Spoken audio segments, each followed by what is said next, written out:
সদ্য প্রয়াত বেগম খালেদা জিয়ার দাফন ও জানাজা পূর্ণ রাষ্ট্রীয় মর্যাদায় সম্পন্ন করার সিদ্ধান্ত নিয়েছে অন্তর্বর্তীকালীন সরকার। মঙ্গলবার দুপুরে সচিবালয়ে এই সিদ্ধান্তের কথা জানান প্রধান উপদেষ্টার প্রেস সচিব শফিকুল আলম। বেগম জিয়ার শেষ বিদায়ে প্রধান উপদেষ্টা সহ সরকারের সকল উপদেষ্টা মণ্ডলী সশরীরে উপস্থিত থাকার কথাও জানান তিনি।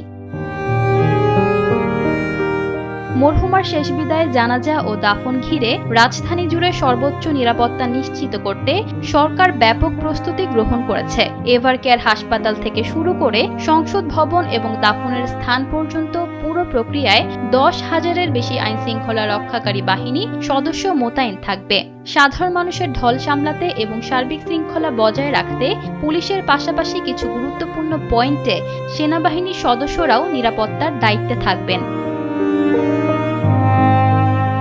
বুধবার সকালে এভারকেয়ার হাসপাতাল থেকে বেগম খালেদা জিয়ার মরদেহ রাষ্ট্রীয় মর্যাদায় সংসদ ভবনে আনা হবে। হাসপাতাল থেকে মরদেহ আনার সময় রাস্তার দুপাশে বিশেষ নিরাপত্তা বলয় তৈরি করা হবে।